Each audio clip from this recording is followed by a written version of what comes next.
Hello and welcome. It's Tuesday and you're tuned into the best in paranormal talk radio. This is Beyond the Darkness. I'm your host, Dave Schrader. Tomorrow, Nikki Folsom will join us. We're going to talk about the Haunted Harlequin Theater, ghostly experiences behind the scene.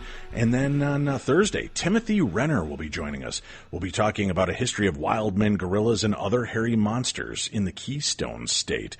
That's Bigfoot in Pennsylvania. Then Friday, we wrap up speaking with Nate and Kaylee Ratterman. And they have and are the owners of the Museum of Shadows in Elmwood, Nebraska. We're going to talk about their creepy old 127-year-old building and all of the haunted artifacts and objects that they put and store into this museum. Some of the chilling stories and more, plus a brand new theater of the mind. And remember, today is Tuesday, so it's True Crime Tuesday time. Deadly Voices with Chris Swinney is our topic. Imagine this. Not one, but two serial killers working the same area at the same time, but not working together. As a matter of fact, hating each other for being in each other's areas.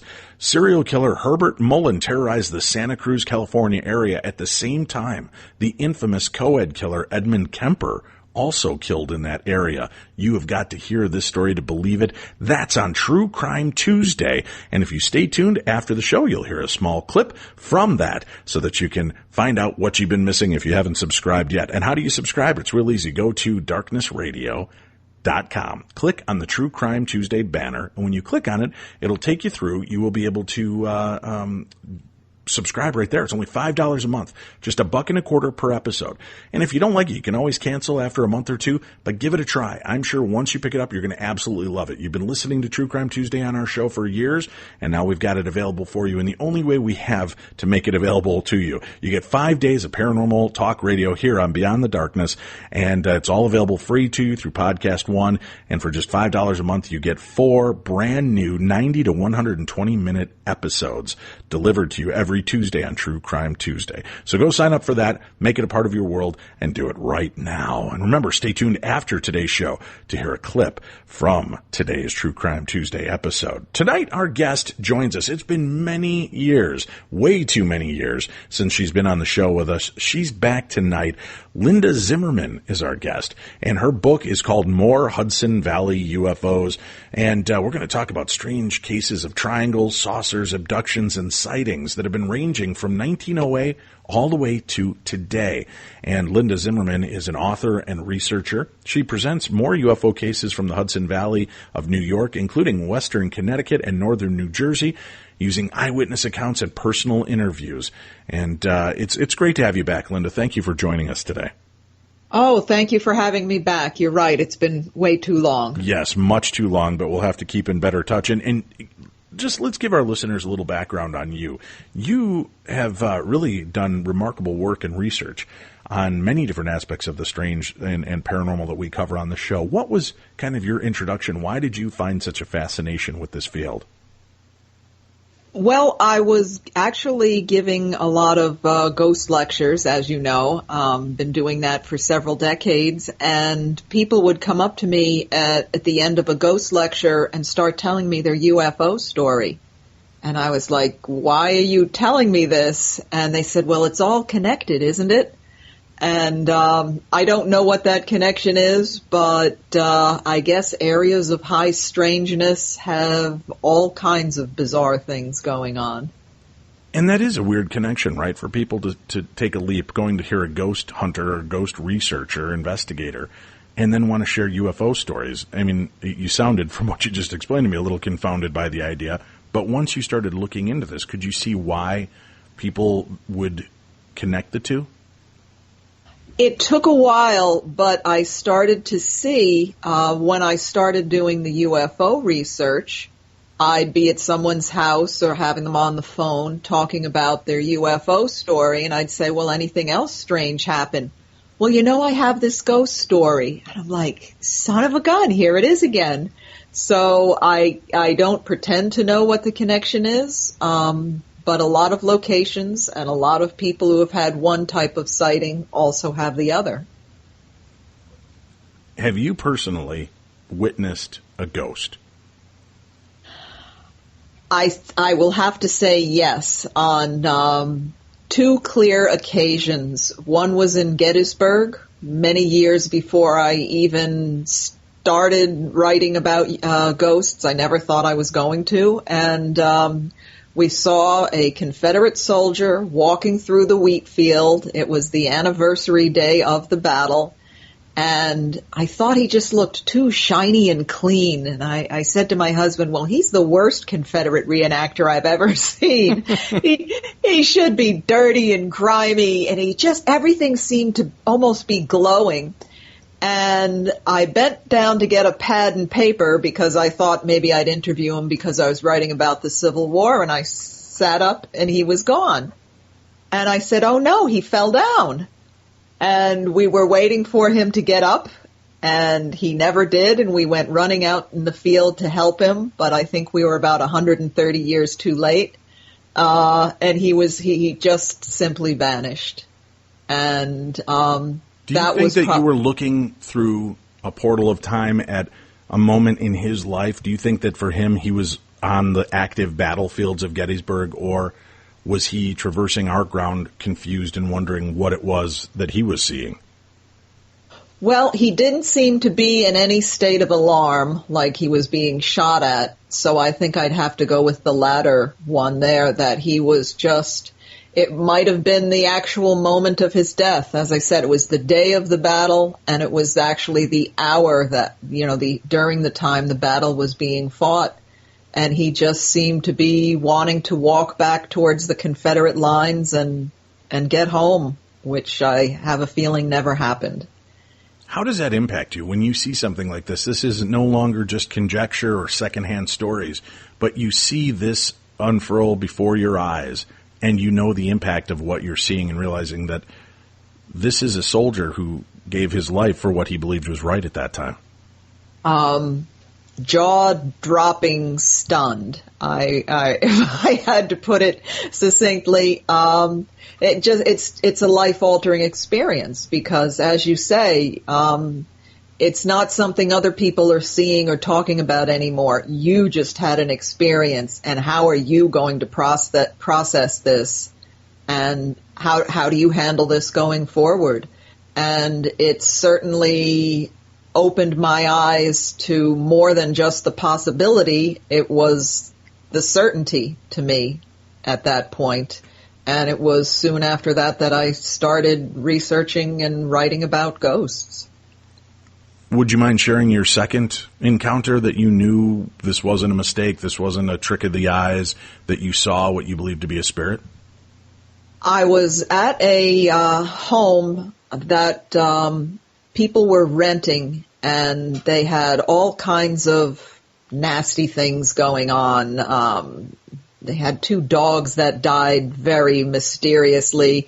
Objects would fly through the room. Things would smash, get broken. Very, very violent, poltergeist almost type activity.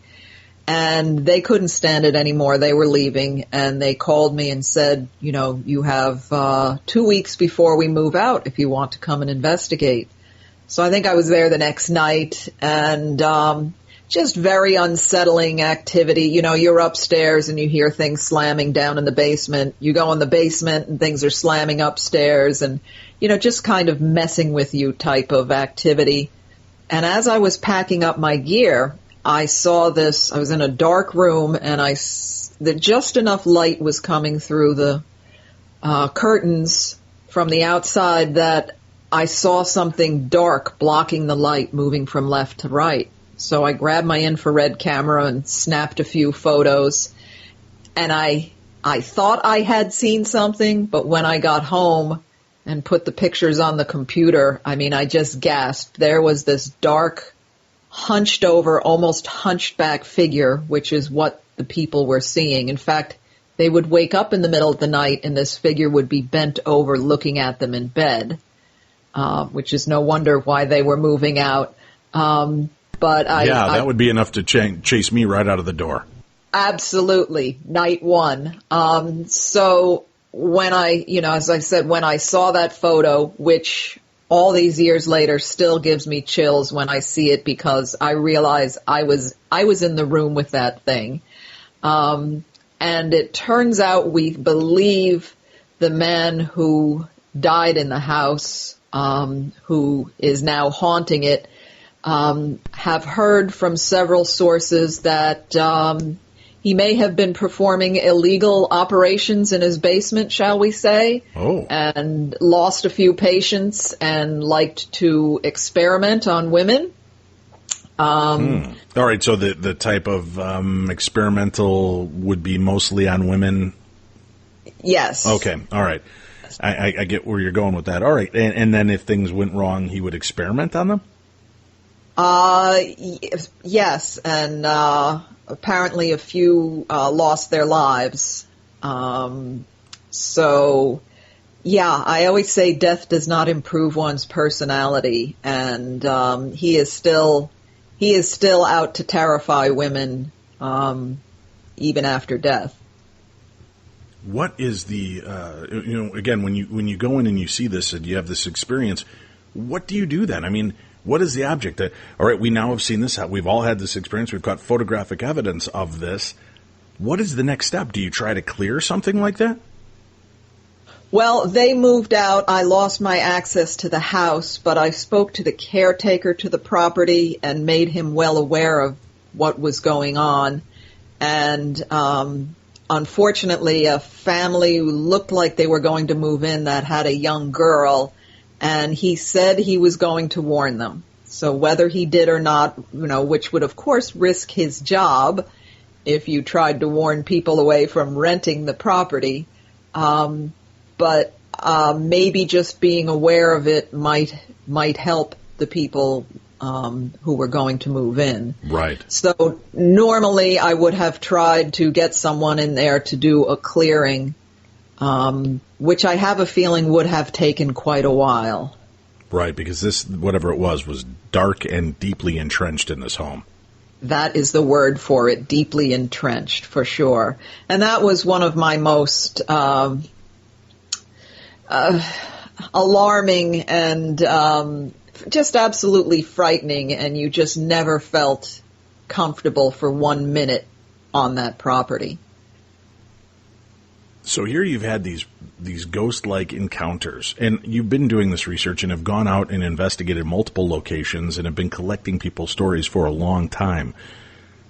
Are you finding a lot of crossover in these areas, Linda, where there are ghost activity, UFO activity, and even cryptid activity all taking place kind of in tandem? Yes, that would be a town called Pine Bush, New York. They call themselves the UFO capital of the world, but of the East Coast, the East Coast, but they could easily call themselves the haunted capital of the East Coast. I've investigated numerous locations. It seems like every single home or business on the main street has some sort of dark spirit. Some of them really bad. And also they have seen numerous types of creatures, and hear strange sounds, and you name the type of activity, and it has probably been happening in Pine Bush. So you've walked right into your own Twin Peaks with this town, right? Absolutely. What do we know about this area that's so special, Linda? Is there a reason? Do we find it on ley lines? Is it built over crystalline caverns? Is it heavily laden with granite or quartz or something underground? Why do you think this is such a nexus point for strange activity? Certainly the geology is a factor. There have been studies conducted on the magnetic fields, and there are extremely high anomalous magnetic fields in areas where at least the UFO activity is very high. It is near a mountain range, the Shawangunk Mountains, which is rich with quartz crystals and granite. There is a fault line in the area. I can't say for certain whether it is directly under Pine Bush or not, but one of the bizarre things is the amount of underground activity. People for decades have been saying it sounds like there's machinery underground, and they see lights and craft actually coming up out of the ground and going back into it.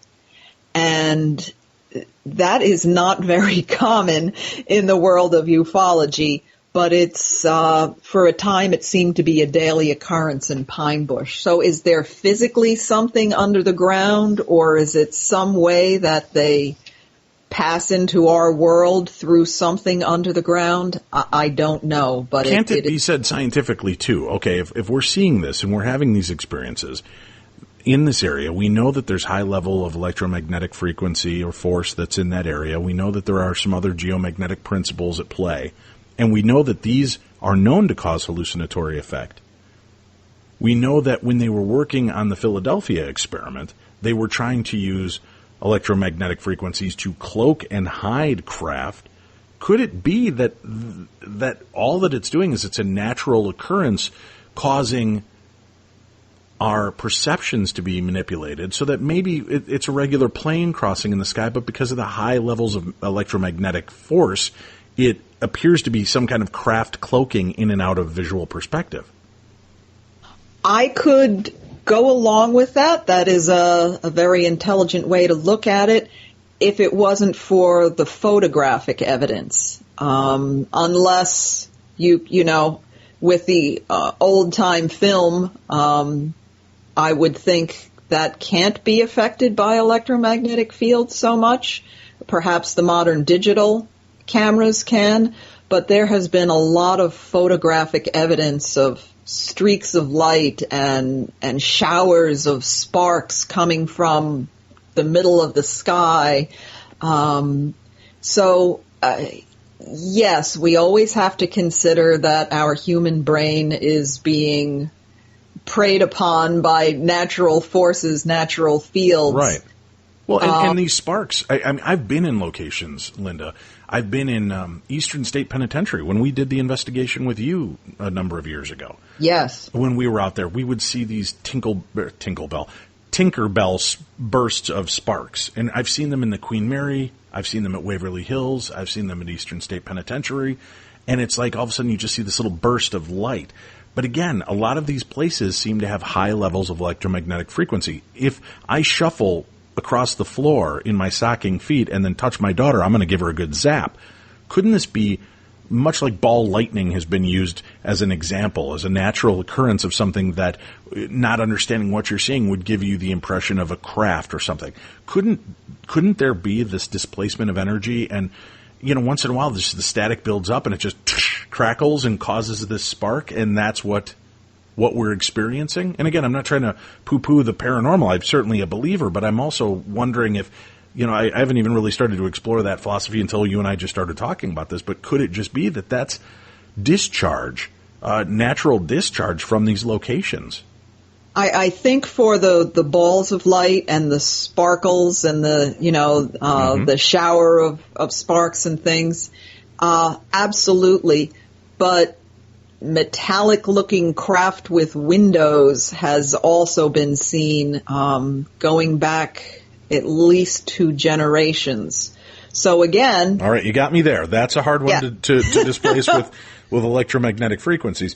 I wonder if it works, why some of these areas are so populated with weird phenomena, though, is because of that energy. Does it work like a homing beacon to the strange? Dog whistles, dogs can hear it, we can't. It draws them towards us. I wonder if these natural occurrences of whatever the ground is releasing, the energy in the air is releasing, is creating kind of a lighthouse effect and drawing this phenomena to a location. I think it does, and I think in some ways these things can feed off that energy. Just this past weekend, I was in the town of Brewster, New York, on a road called Magnetic Hill Road. And there was an iron mine there about 100 years ago or so that it was very pure magnetite, which of course has strong magnetic fields. Here we are again. Now this road and the adjacent area You can Google it. You will find cryptids. You will find satanic cults. You will find UFOs, and you will find ghosts and spirit lights and balls of light. So here we are again. Is it the chicken or the egg? Is it the magnetic fields that are influencing people, or is it drawing the energy, or these things brought there because of this natural energy in this area? With the areas that you cover, especially with more Hudson Valley UFOs and such, you look into these stories. Are you finding and kind of able to grid or map out where these locations seem to be? And is there anything that we're finding in these specifically, hotbed areas that might explain it? Nuclear reactors, electrical, gosh, I can't think of the word for it. The big machines, the like combines that create the energy. Are there locations like that where it might seem to be feeding these things might be coming there to feed off of this residual energy that's all around? Absolutely. We have Indian Point Nuclear Reactor, which is right on the Hudson River, and there have been numerous sightings of huge triangular or boomerang-shaped craft 300 feet over the reactor, just hovering there. In 1984, the guards actually had shotguns drawn and were ready to fire upon this craft. And a military helicopter was called in, and allegedly they fired on it, and nothing happened.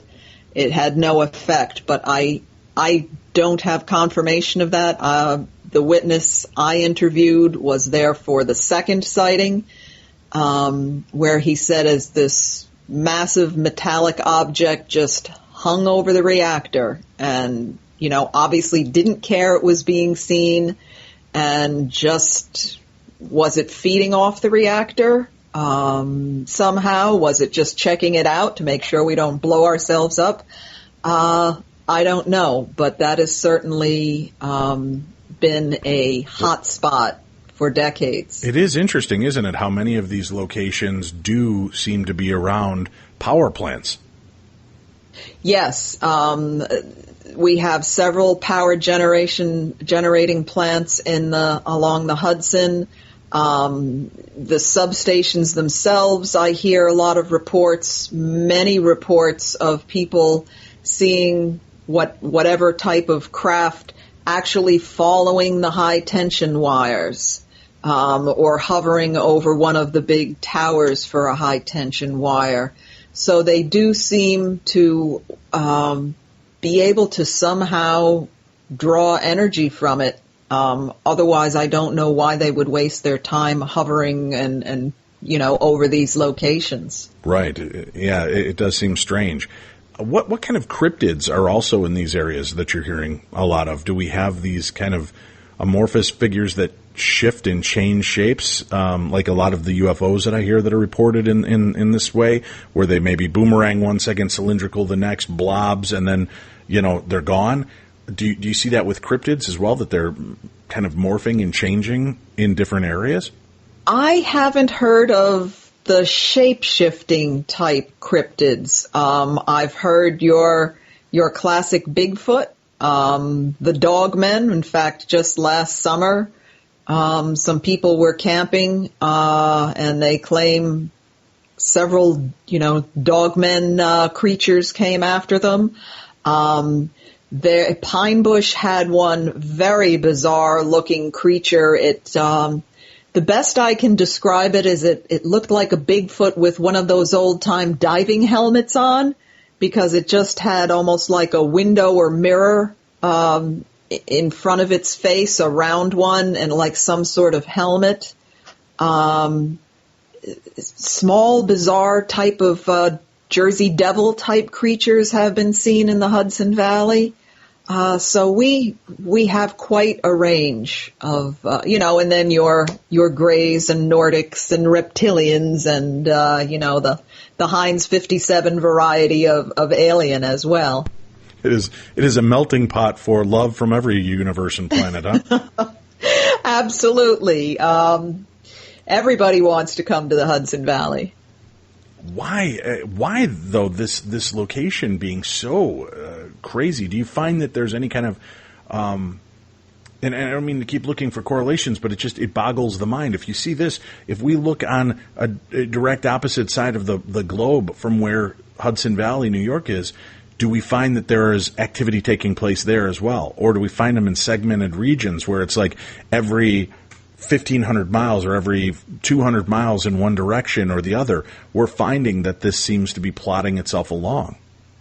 Well, that is a good point about the other side of the globe. I haven't looked yet, so I will be going to Google Earth after the show and see what are we opposite from. But when I first started this, I thought it was going to be concentrated to just the wave in the lower Hudson Valley from the 1980s, where 30,000 people viewed these boomerang and V-shaped craft.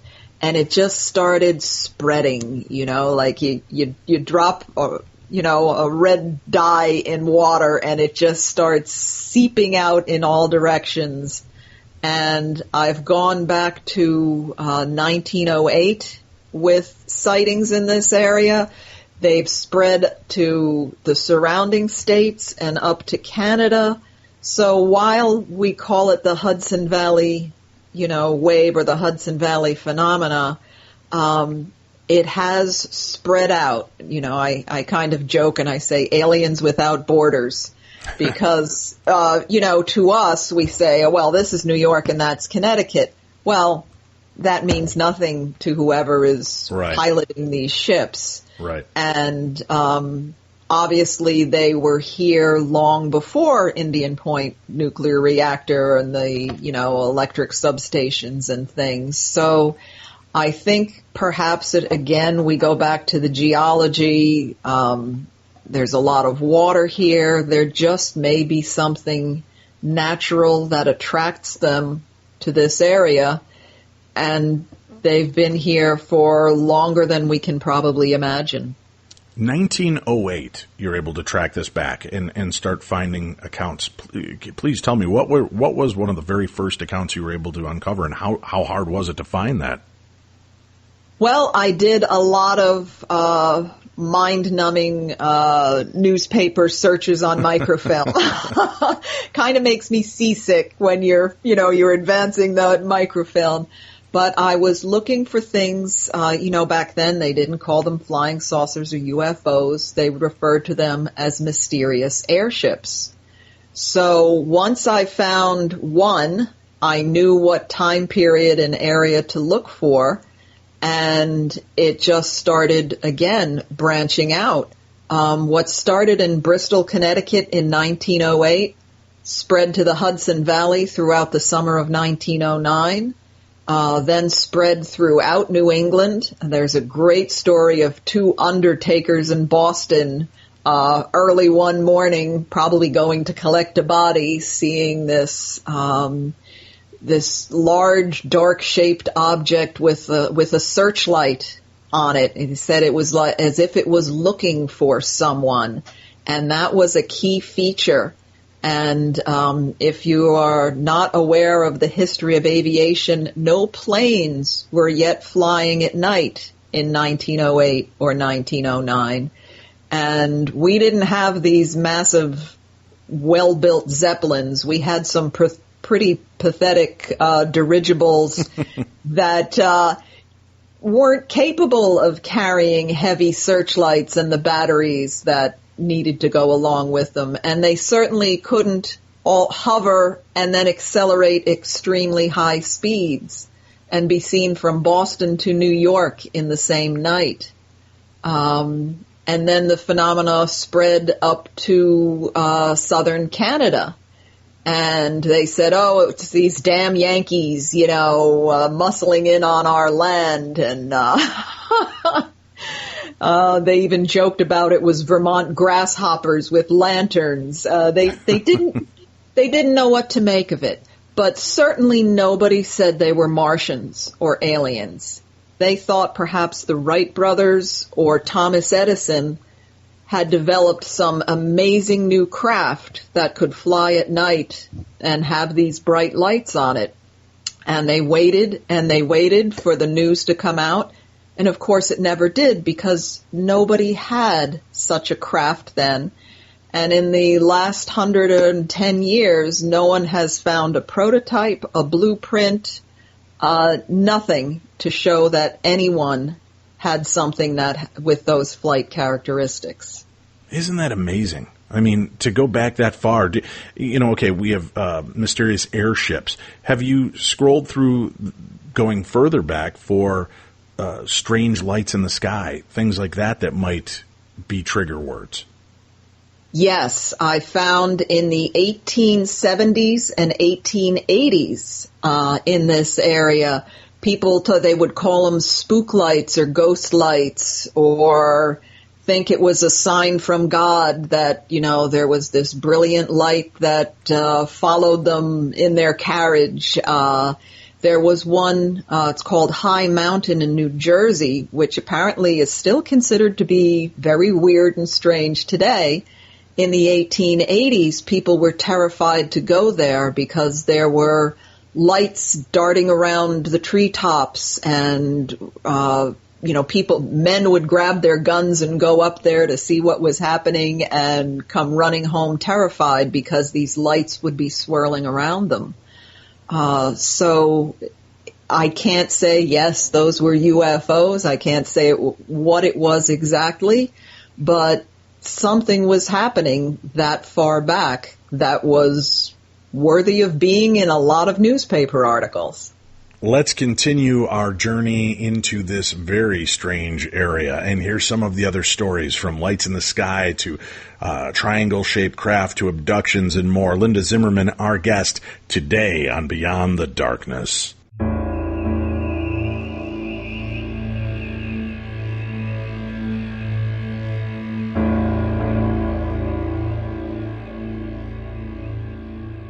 Beyond the Darkness.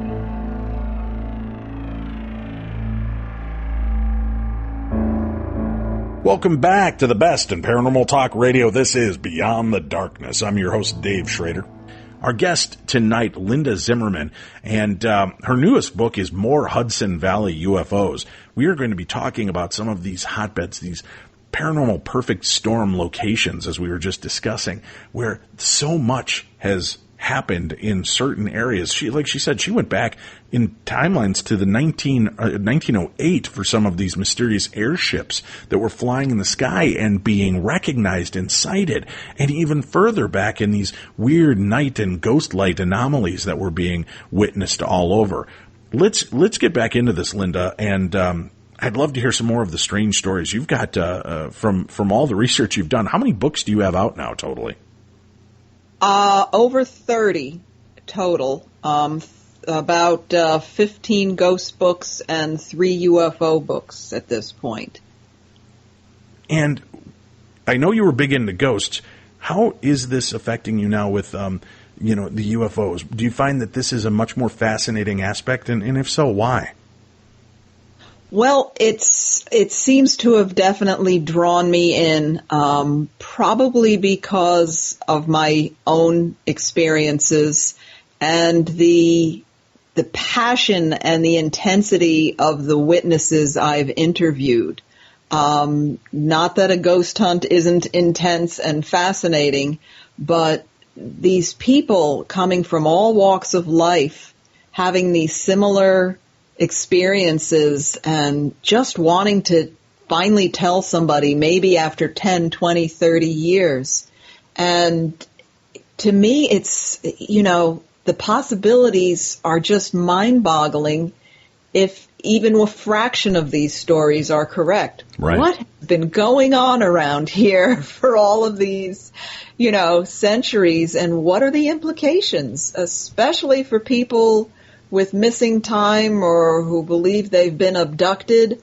I mean, that just steps up the game exponentially. Yes, it does. Let's talk about that. It's one thing to see these anomalous lights in the sky, And let's face it, we can be wrong. We can make mistakes. I was pointing it out to my son the other day as we were driving here in Minneapolis. It was a little overcast, and there was this huge silver cigar-shaped craft flying in the sky. And I said, dude, what is that? And my son looked up and he goes, Dad, what is that? What is this? Oh my God, is that a UFO? And I said, wait for it. Wait for it. And then it tipped and changed trajectory, and all of a sudden the wings were visible, and you could see it. But it shifted. But in that perfect twist, the way it was lined up, you could not see the fin or the wings on this craft. It was flying at a right level, and it was gray out. The sun was not casting on this, and it gave just this cylindrical cigar-shaped view until a slight tip of the wing, and boom, suddenly it becomes very obvious what you're looking at. So we know we're fallible as humans. We make mistakes, Linda. We look at things, we misinterpret, we misunderstand these things all the time. But that's seeing something in the sky. What about these cases where people are coming face to face with these beings? How do you differentiate between somebody just trying to inject themselves into a story as opposed to real encounters with these creatures? Well, I think my many years of interviewing ghost witnesses kind of gave me the training to know who wanted to, be the next Hollywood sensation and who had a genuine experience. So again, I'm certainly not infallible, but you definitely get a sense when people are exaggerating or perhaps even, not completely healthy mentally. There are several of those, many of those I've encountered. But the very first person I interviewed when I first decided, all right, I'm writing a UFO book. In fact, they were filming a documentary at the same time. I got a local production company interested. So we have the cameras set up. I said, well, let's just do it in my home. No, big mistake. Set up the cameras. I'm going to interview this guy. And I thought, as you were saying, it's going to be lights in the sky. Well, it turns out to be a multi-generational abduction story. Wow. That I was just blown away, riveted. He started having abduction phenomena in the 1950s, followed him throughout his life, several incidents of missing time, the nosebleeds, even to the point of his wife being pregnant and then she wasn't. That's the way he put it. What? She was, yes, on several occasions. No miscarriage. It was just that she wasn't pregnant anymore. Now, had they been to the doctor to get a secure diagnosis that she, in fact, was pregnant? Yes. She had been to the doctor. It was absolutely confirmed. There, no doubt. And then it was just gone. So this was my first interview, and I'm like, who have I just let into my house? But he was just so genuine, so sincere, and his elderly mother, who was in her 80s, was still alive. And I said, I would like to speak to her. I would like to know what kind of child you were. Were you very imaginative? I needed, for my sake, before I started writing about this, to get some sort of confirmation of who I was dealing with. So I'm talking to her, your quintessential sweet old grandmother type, and she's talking about, yes, my son was he said this happened and that happened.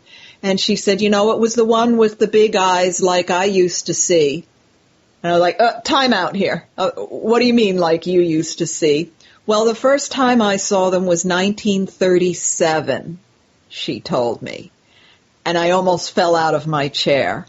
Both she and the man she ended up marrying, both were having abduction experiences, contact with gray aliens with large almond-shaped dark eyes back in the 1930s. And they also continued to have experiences the rest of their lives.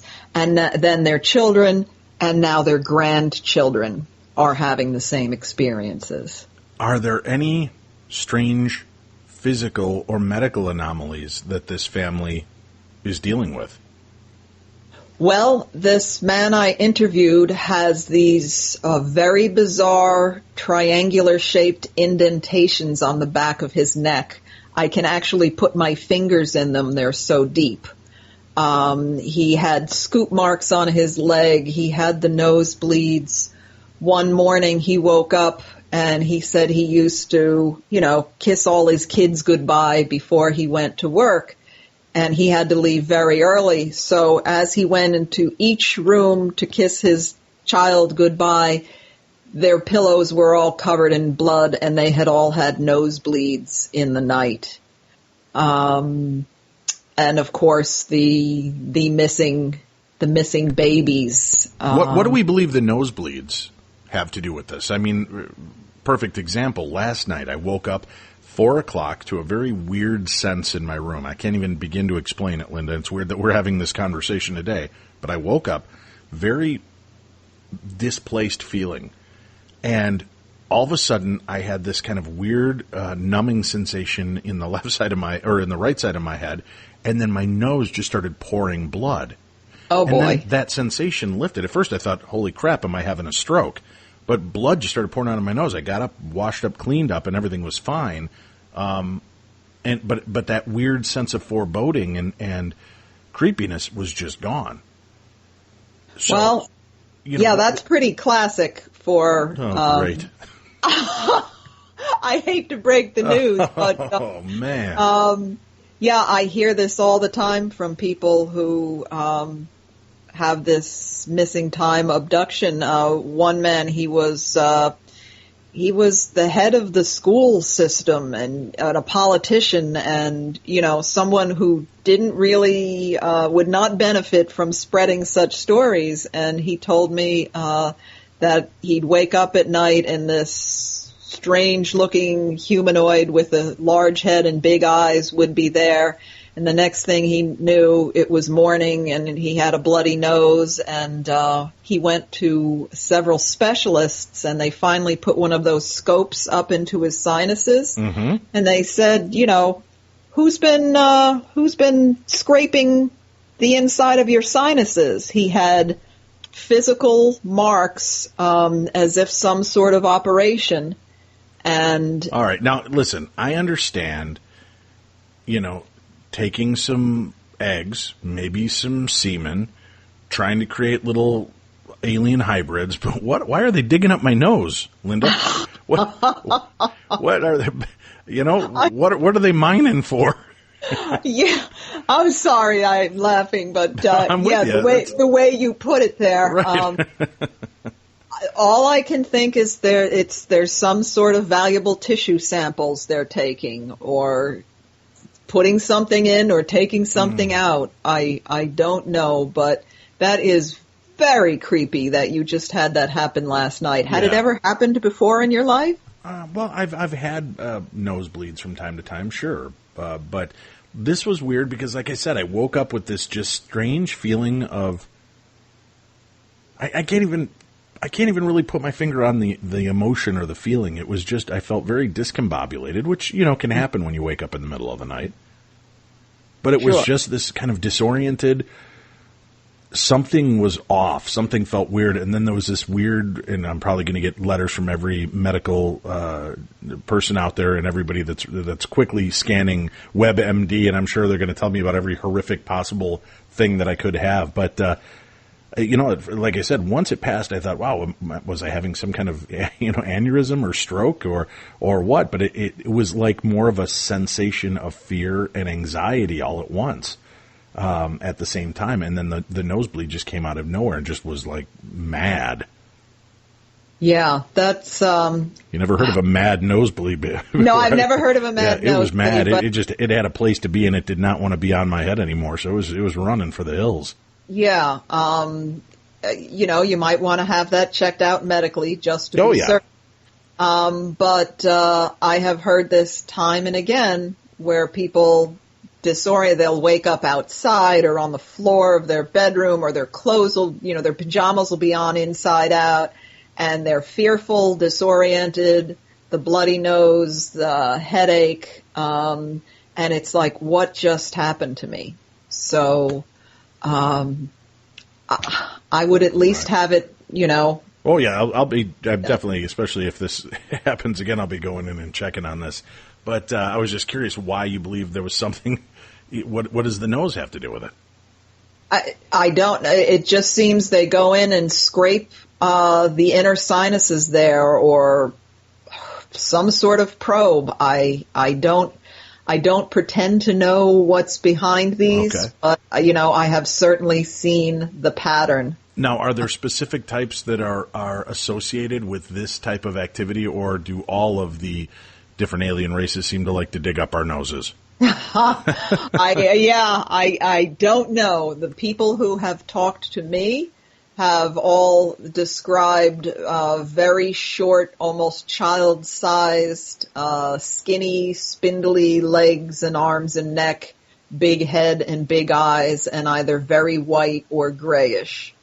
And that is also a very common theme through this type of activity. But again, to have two people that were having this back in the 1930s, long before that iconic image on Whitley Strieber's book Communion, hit the bookshelves, and because some of the skeptics say, oh, it's mass hysteria because this is such a common image now in movies and books. Well, it wasn't in the 1930s and 40s. So I think we can discount the mass hysteria theory. Right. Now let's go back to the family. So they're telling you, oh yeah, this has been happening to us since the 30s, and you start collecting the story, and right now you find yourself in the middle of a generational abduction scenario.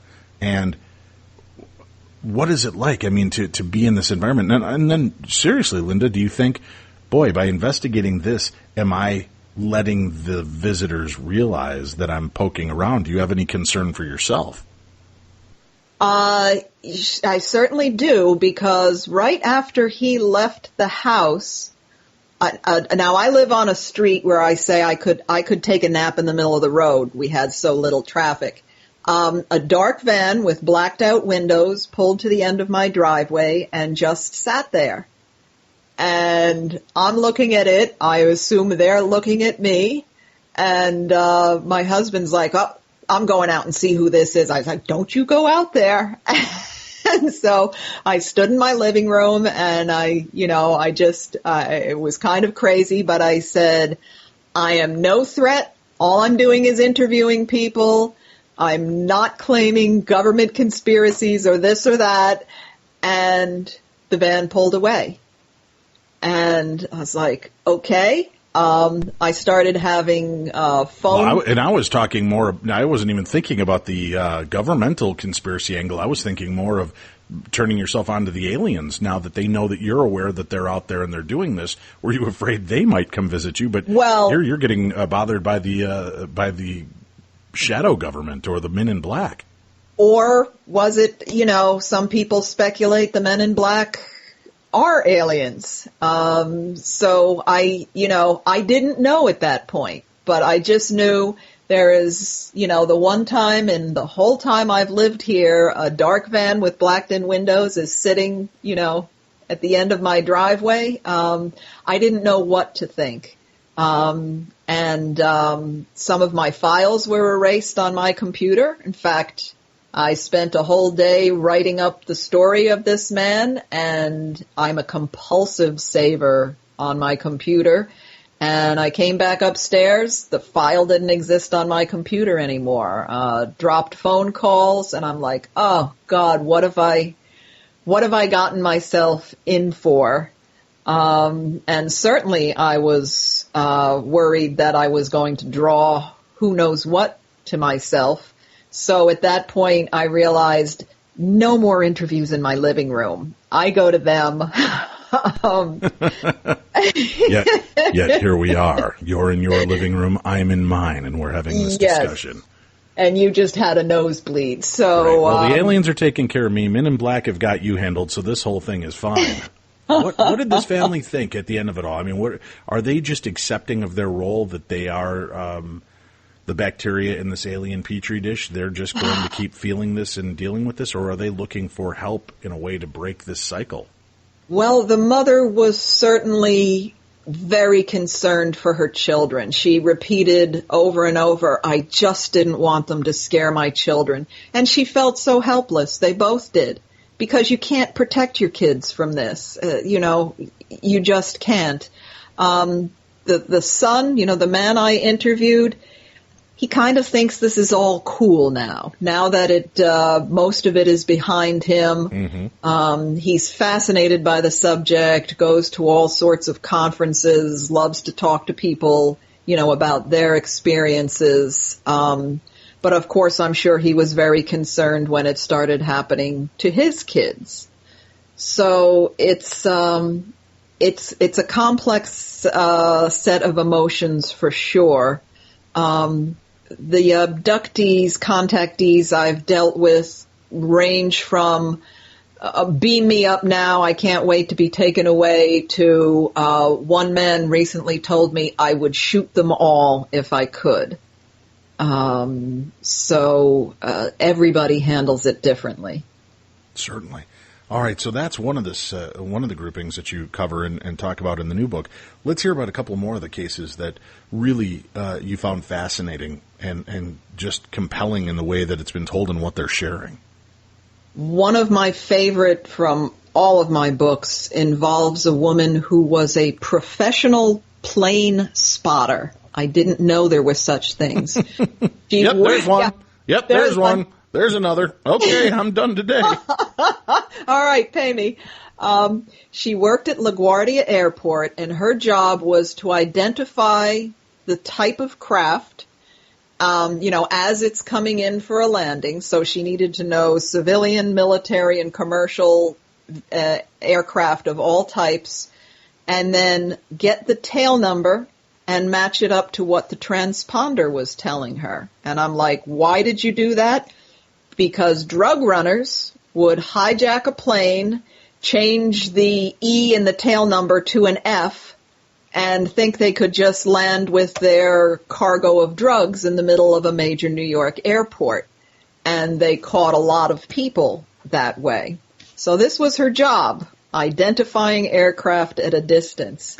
She was on her way home one night, and there was this massive craft filling the sky that was so huge she couldn't even tell what shape it was.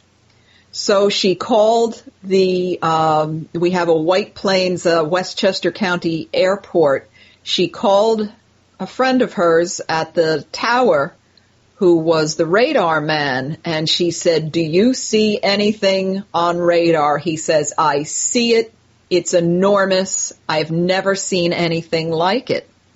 Well, soon after getting off the phone, several Air Force personnel with guns drawn kick open the door to the tower, knocking tables over, threaten this radar man and everybody on duty that night that what they saw was a flock of birds and that they would be very sorry if they said otherwise. And this was in the 1980s, that they were still pulling this kind of stuff, I want to use a different word, and intimidating people with guns drawn and threatening them for doing their job and seeing something amazing. What happened to the spotter? I mean, do you lose a job when you call in to start reporting things like that? You at the very least lose a job. In fact, most of the airport personnel that this woman later talked to was similarly threatened with their jobs or worse if they ever said anything other than a flock of birds. And I said to her, this was just a year or two I interviewed her, and I said, aren't you fearful? She said, at this point in my life, what are they going to do to me? I don't care. So she's gone on the record. The book is out now. She said, use my name. I don't care. So will there be any future repercussions? I certainly hope not, but who knows? All right. Yeah, boy, that gets crazy. But when you hear of a claim like that, I mean, it's so big it's filling the sky, you can't tell what size it is.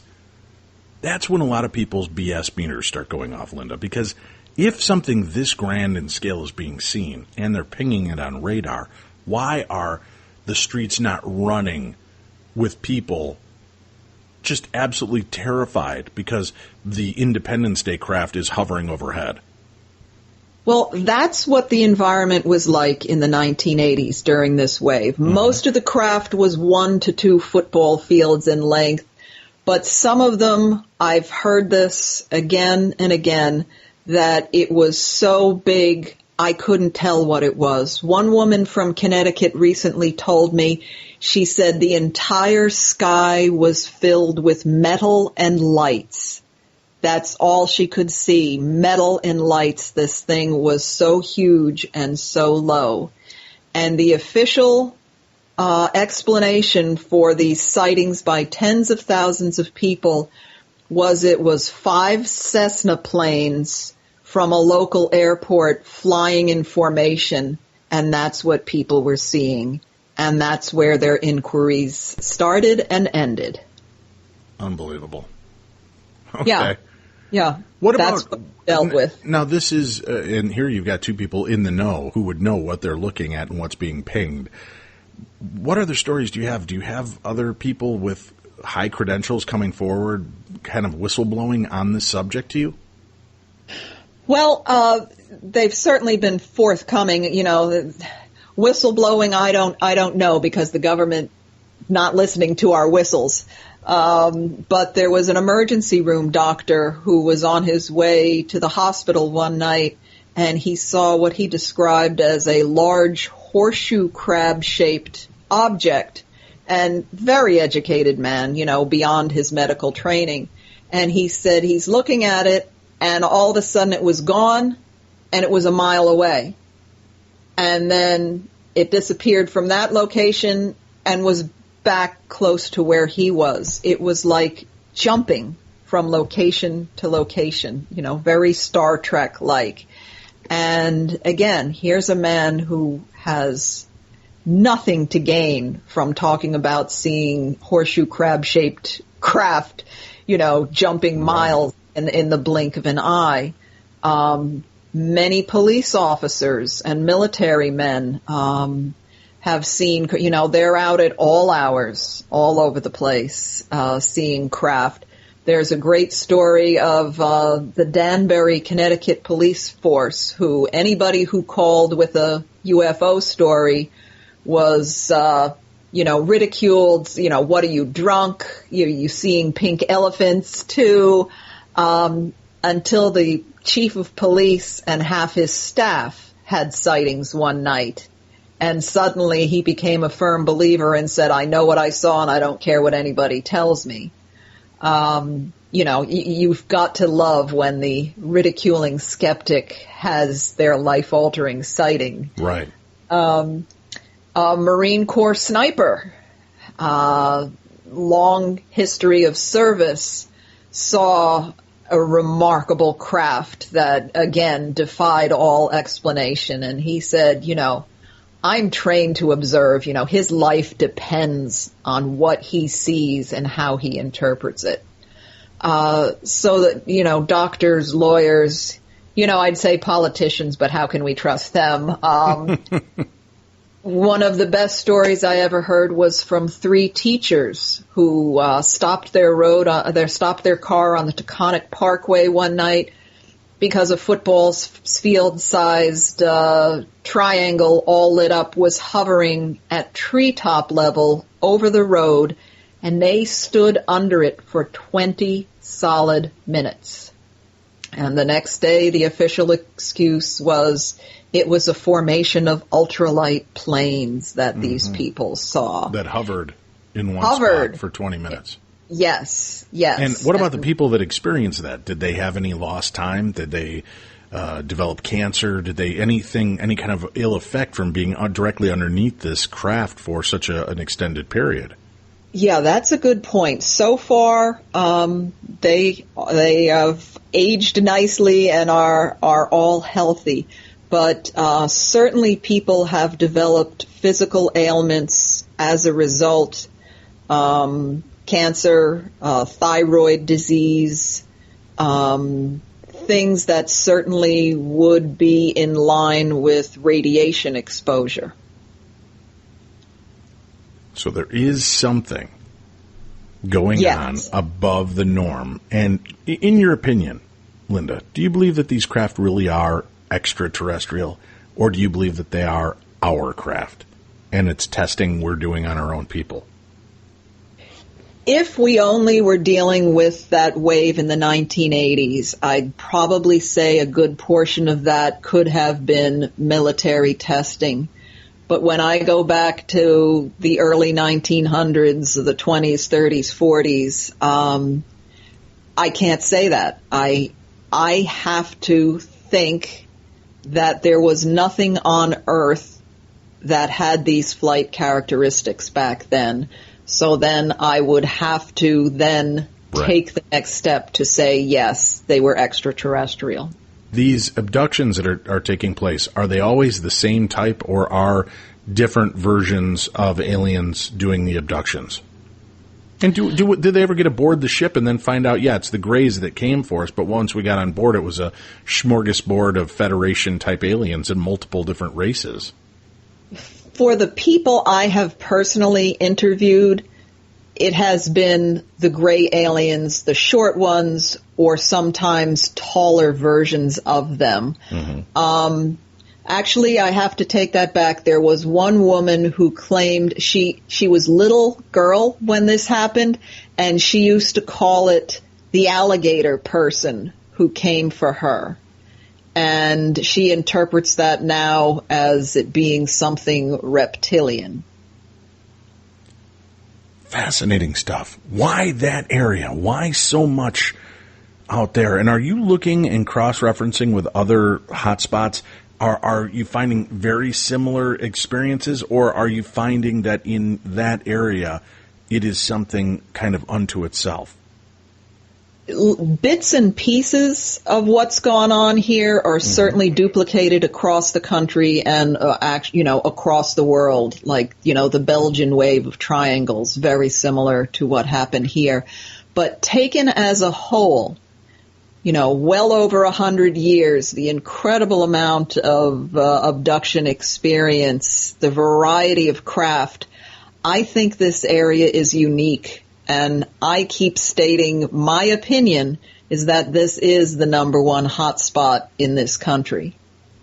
If that's true, why aren't we getting better evidence from it? If there's that much activity taking place, why aren't we getting, I would think MUFON would be staking it out on a regular basis, looking to collect the video and photographic evidence of this stuff. Well, that is the $64 question here. When I first went to the UFO Congress out in Arizona about 4 years ago, I thought, I'm going to tell my Hudson Valley stories to these people. Now, these are hardcore ufologists. Not only did the vast majority, I'd say 90+%, never hear of the Hudson Valley wave, they had no clue where the Hudson Valley was. And I was astonished. And once I talked to them for 5 minutes, they're like, why didn't I know about this? Aren't more people aware of this? I don't know. All I can think is that the government disinformation program with these planes in formation from the 1980s just kind of put a stopper on it. And those who were familiar with the activity just immediately dismissed it as, hoaxing pilots. That's the only thing I can think of because, you have something like the Phoenix Lights, which was basically one night. And there's movies being made, and it's, anniversaries of this, the event. That's a typical night for us in the Hudson Valley, So I don't get it. All right. Well, keep us in mind, Linda, and as you get more stories, we'd love to hear back from you and hear some of the other experiences. And I know you cover a lot of it in your new book. Where can they find the new book? It's on Amazon, Barnes & Noble, and just about every ebook format known to mankind. Fantastic. So check it out. We'll have links up as well so you can follow Linda and her website and on Facebook so that it's easier to locate her. As we go out, do you have one last good creepy ghost story to share with us, Linda, from your years of research and collecting? Creepy ghost story, one I haven't published yet. A little boy moved into a house and he started talking about regular grandma. They're like, what are you talking about? He kept seeing of older woman sitting on this particular place in the stairs. She wasn't frightening. He used to talk to her all the time. Well, long story short, they spoke to previous owners, and this family's mother, this elderly woman, used to love to sit on that particular stair.